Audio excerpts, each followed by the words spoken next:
Sa lumang bahay ng pamilyang Marasigan, nananatiling nakasabit ang isang larawan, ang huling obra ng tanyag na pintor na si Don Lorenzo. Sa likod ng obrang ito, nabubuhay ang kwento ng sakripisyo, dangal at pagmamahal ng dalawang magkapatid na sina Candida at Paula.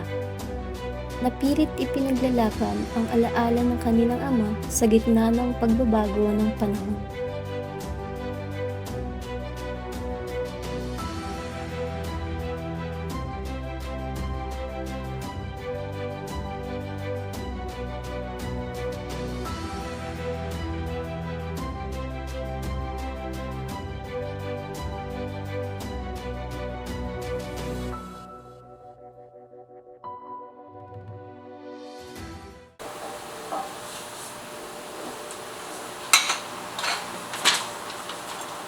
Ang mga bayarin natin,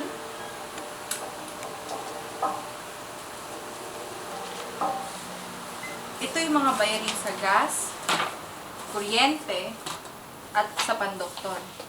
Sinasabi dito na puputulan nila tayo ng serbisyo kapag hindi pa tayo nagbayad. nagsabi ka na ba kay Manolo? Kay Manolo pati kay Pepang. Paulit-ulit na nila sinasabi ng isang buwan pa na magpapadala sila ng pansustento. Ngunit hanggang ngayon wala pa. Ang mga mahal nating kapatid, Gusto nilang umalis na tayo dito sa bahay. ngunit hindi nila tayo mapipilit. Dito tayo pinanganak, dito din tayo mamamatay.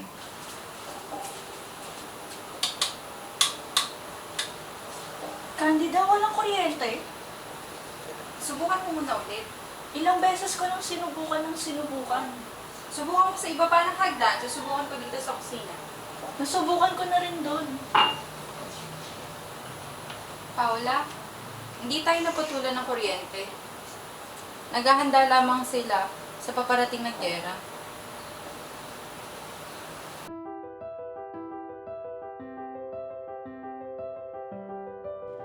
Pinagmasdan ni na Candida, Paula at Bitoy ang obra ni Don Lorenzo na tinatawag na Larawan ng Pintor bilang Pilipino. Ito ba? Oo, mag-iisang taon na. Kamangha-mangha. Ang tawag niya, Retrato del Artista como Filipino. Ang larawan ng pintor bilang Pilipino. Ngunit bakit hindi Pilipino ang esenang yan? Anong ibig niyang ipagkaulugan? Matanda na kababa sa bata pang isang sa likod ng dalawang nasusunog na lungsod. Si Papa ang matanda. Si Papa rin naman ang batang nariyan. Si Papa sa panahon ng kanyang kabataan. Oo nga, Ang sarili ngayon at ang sarili niya noong nagdaang panahon. kagimbal-gimbal ang dating sa akin. Ang apekto pala'y sa'yo ay ganun din. Kung minsan, isip ko, isa'y ang kalimaw. Nag-iisang tao na dalawa ang ulo. Alam niyo ba, my princess, na turista ang sumulat ng artikulo? Ano ang pagpuri sa larawan ninyo? Sabihin mo, Bitoy, reporter ka ba sa isang periodiko? Ha? Oo. Kaya ka lang pala napadalog sa amin. Lahat ng naparito, hindi kami yung sadya, kundi ang litrato. Abay, dapat kayong matuwa. Dapat kayong magmarangal. Marami nag-akalang patay ng iyong papa. Ngayon, pagkaraan ng maraming tao, siya pinag-uusapan ng lahat kahit saan, nabulabog ang bayan. Ginawa ng Papa ang larawang iyan para sa amin ni Candida. Isang taon ng tahimik na nakasabit dyan. Nang dumating ang Pranses at sumulat siya, Hindi na kami natahimik. Hindi na. Araw-araw na lang may reporter sa dyaryo o fotograpo o estudyanteng napaparito. At kami, ayaw namin ng ganon. Ayaw namin Bitoy. nakakasawa. O siya, tanungin ko muna ang Papa kung nais ka ba niyang makita. Kamusta nga pala ang papa? Naaksidente siya. Ano? Paano? Gabi, noong lumabas siya sa kanyang kwarto, nahulog siya sa may patio. Simula noon, hindi na siya lumabas pa. Bitoy, nais ka palang makita ni Papa.